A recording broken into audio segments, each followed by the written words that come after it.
Piracy হলে সব বই হয় না। আসলে যারা বই পাঠ করে তারা সিজনাল না। ফুটপাত থেকে তো কম দামে আ পাঠকরা নিয়ে যাচ্ছে। বই কেন হাতের পাশে পায় না? আমি লেখালেখি করি এবং প্রকাশনার সঙ্গে জড়িত। বই প্রকাশের ক্ষেত্রে আমাদের দেশে যেটি সবচেয়ে বড় সমস্যা সেটি হচ্ছে বাজার। বিভিন্ন সমস্যাই রয়েছে। কিন্তু আমাদের বাজারটা যেহেতু ছোট, আমি মনে করি এটা একটা বড় ধরনের চ্যালেঞ্জ। আমরা অনেক প্রকাশক লগ্নিকৃত অর্থ ঠিকমতো তুলে আনতে পারেন না। আমাদের বাজারের ছোট হওয়ার কারণে। বাজারে অ্যা যদি বলতে হয় ছোটদের সব ধরনের বই একটু বড়দের বইয়ের তুলনায় বেশি চলে। এটা হলো একটি ব্যাপার। গল্প বলি বা আ মা সৃজনশীল, মননশীল যাই বলি, আ আ ফিচার ধর্মী যে বইগুলো হয়, গল্প বা অন্য যেগুলো এই ধরনের বইগুলো বেশি চলে ছোটদের। আর বড়দের বইয়ের মধ্যে এসে আপনার উপন্যাসটা একটু ভালো চলে। পাশাপাশি আ যে আ ইতিহাস নির্ভর যে বইগুলো, সেগুলোও ভালো চলে। আসলে আমরা যদি পাঠক বিবেচনা করি তাহলে কিন্তু বইয়ের পাঠক কিন্তু আ তরুণরাই বেসিক্যালি তরুণরাই। সব বয়সী পাঠকই রয়েছে।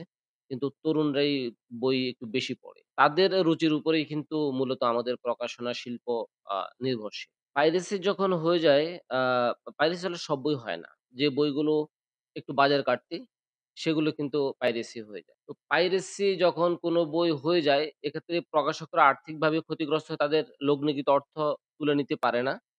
কারণ ফুটপাত থেকে তো কম দামে আ পাঠকরা নিয়ে যাচ্ছে। কিন্তু প্রকৃত যে প্রকাশক সে বঞ্চিত হচ্ছে। প্রকাশক বঞ্চিত হওয়া মানে লেখক রয়ালিটি থেকে বঞ্চিত হওয়া। অর্থাৎ লেখক প্রকাশক দুজনেই বঞ্চিত হচ্ছে।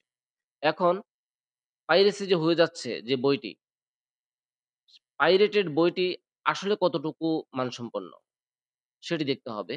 যারা পাইরেটেড বই কিনছেন, ফুটপাত থেকেই এগুলো সাধারণত নেয়া হচ্ছে। যেটা প্রকৃত মুদ্রণ বা প্রকাশক যেটি করছেন, সেটির চাইতে এটির মুদ্রণের দিক থেকে কাগজ বলি, ছাপার ধরন বলি, এমনকি লেখার কোয়ালিটিও অনেক সময় এখানে ডিফার করে। কেন লেখার কোয়ালিটি আসবে? আসবে এ কারণেই তারা যখন কম্পোজ করে, কম্পোজ করার ক্ষেত্রে মূল বইটা থেকে যখন কম্পোজ করে নিয়ে কাজটা করে, সেখানে বানানের ভুল এবং অনেক তথ্যেরও অসঙ্গতি থেকে যেতে পারে। যার কারণেই পাইরেটেড বই থেকে যতটা সম্ভব পাঠকদেরকে দূরে থাকা উচিত। আ এতে আমাদের যদি পাঠক একটু সচেতন হয়, তাহলে আমাদের প্রকাশক এবং লেখকরা উপকৃত হবে। দেখেন এখন তো যুগের সঙ্গে তাল মিলিয়ে মানুষকে চলতে হচ্ছে। আমরা সবাই চলছি।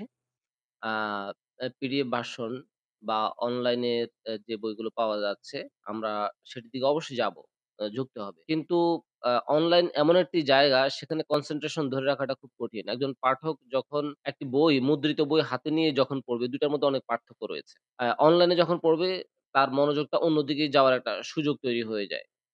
কিন্তু যখন বইটি হাতে নিয়ে পড়বে তখন তার সেটি হয় না। আ হাতে বই নিয়ে পড়ার জন্য যেই মনস্তাত্ত্বিক বিষয়টি কাজ করে, আ যেই আ যে একটা আনন্দ পাওয়া যায়, আ অনলাইনে বই পড়ার ক্ষেত্রে ততটুকু আনন্দ পাওয়া যায় না।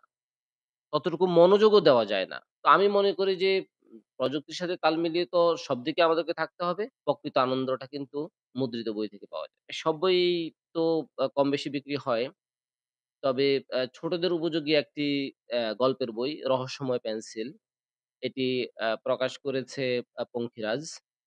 আ ওই বইটি আমার সবচেয়ে বেশি আ বিক্রয় হওয়া বই। এটি ২০১৫ সালে প্রকাশ পেয়েছিল। প্রতি বৎসর বইমেলায় এখনো আ প্রচুর বইটি কাটতি হয় এবং আমি ওই বইটির এখনো আ বইমেলায় আ অটোগ্রাফ যখন ওই স্টলে বসি পঙ্খিরাজের, আমাকে আ অনেকটা সময় ব্যস্ত থাকতে হয় অটোগ্রাফ দিতে। এখনো ১৫ সাল অনেকদিন হয়ে গেল। প্রায় ১০ বৎসরের মতো। ওটি আমার সবচেয়ে বেশি কাটতি বই। আমার এছাড়া আমার ছোটদের জন্য লেখা বই, বড়দের জন্য লেখা বই, গল্প, কবিতা, উপন্যাস বিভিন্ন ধরনের বই আছে। একটি জায়গার মধ্যে নিজেকে আসলে কেন্দ্রীভূত রাখতে পারিনি। আমি যদিও ছড়ার দিকে বেশ মনোযোগ ছিল একসময়, এখনো আছে। কিন্তু এক জায়গায় কেন্দ্রীভূত থাকতে পারিনি। সাহিত্যের বিভিন্ন শাখায় আসলে আমার আ পদচারণা রয়েছে। আসলে যারা বই পাঠ করে তারা সিজনাল না। আমি এখানের মধ্যে ২ টা শ্রেণী ২ টা অংশ তো রয়েছে। একটা অংশ হলো পাঠক, আরেকটা হলো প্রকাশক। লেখক প্রকাশক এবং পাঠক ২ টা শ্রেণী। তো প্রকাশকরা যে প্রকাশক বই মেলায় গিয়ে বই কিনতে চায়, তার মানে সে সারা বছরই বই কিনতে চায়। বই মেলায় যাওয়ার পরে সে সবগুলো বই হাতের পাশে পায়। সবগুলো ঠিক বলব না, মেক্সিমাম বই তার পছন্দের বই, পছন্দের লেখক তাদেরকে হাতের পাশে পায়। যার কারণে মেলাটা আ আ এই সুবিধাটা দেয়। কিন্তু সে কিন্তু সারা বছরই কিনতে চায়। তাহলে সারা বছর বই কেন বিক্রি হয় না? যে একটি অভিযোগ রয়েছে এবং সত্য, সেটি সত্যতাও রয়েছে। তাহলে সেটি কেন হয় না? সেটি না হওয়ার জন্য আমি মনে করি আমাদের প্রকাশক যারা, তাদেরকে আরো উদ্যোগী হতে হবে। কেননা আমরা প্রকাশনাকে শিল্প বলছি। যারা প্রকাশক তারা প্রকাশনা শিল্প বলছে। কিন্তু প্রকাশনা কি আমাদের এখানে শিল্প হয়ে উঠেছে? সেটিকে শিল্প হিসেবে গড়ে তোলার জন্য প্রকাশকরা কতটুকু কাজ করেছে? সেটিও দেখতে হবে। একটি পণ্য, বই একজন লেখকের কাছে একটি বই, তার কাছে বই। কিন্তু একজন প্রকাশক যিনি, তার কাছে এই বইটি কিন্তু পণ্য। এখন তার এই পণ্যটি তিনি বাজারজাতকরণের ক্ষেত্রে কি ভূমিকা রেখেছেন? যে জন্য পাঠকদেরকে মেলার দিকে তাকিয়ে থাকতে হয় বই হাতে পাওয়ার জন্য। কেন? সবগুলো পণ্য হাতের পাশে পায়। বই কেন হাতের পাশে পায় না? তার মানে প্রকাশকরা ওই ধরনের চেইন তৈরি করতে পারছে না। যে মানুষের দোরগোড়ায় বইটা থাকবে। মানুষ যখন যার বই প্রয়োজন, আমার প্রকাশনা থেকে ১০ টা বই বেরোলো, ১০০ টা বই বেরোলো। আমি যদি আমার চেইনটা সেভাবে তৈরি করতে পারতাম, আমি যদি নাকি একটা ক্রিম তৈরি করি, তাহলে সেটি কিন্তু আমি দোরগোড়া পৌঁছানোর ব্যবস্থা করছি। পাশের মুদি দোকানদারের কাছে আমি কিন্তু সেটা পৌঁছে দিচ্ছি। কিন্তু বইটা কি আমি পাশের লাইব্রেরিটাতে কি পৌঁছে দিচ্ছি গ্রামের? স্কুলের পাশের লাইব্রেরিটাতে? আমি কি সেই চেইনটা তৈরি করেছি? তাহলে এখানে কি প্রকাশকদের আ ত্রুটি? এখানে আ নাকি পাঠকদের ত্রুটি? কোনটি দেখতে হবে? আমি মনে করি যে এখানের মধ্যে যারা পাঠক আ তাদের ইচ্ছার কোনো ঘাটতি নাই। আ তারা সবসময় সারা বছরের বই কিনতে চায়। কিন্তু তারা সারা বছর বই কিনতে পারে না। এই চেইনের সঠিকভাবে চেইন তৈরি না থাকার কারণে তরুণ পাঠক তারা তো সাধারণত সাহিত্যধর্মী বইগুলো আমরা দেখি যে একটু বেশি পছন্দ করে। আর যারা প্রবীণ পাঠক তারা একটু ইতিহাস নির্ভর বই বেশি পছন্দ করেন। যেখানে তথ্য থাকে বা ইত্যাদি। তো আ এটাই সাধারণ তরুণ পাঠকও রয়েছে।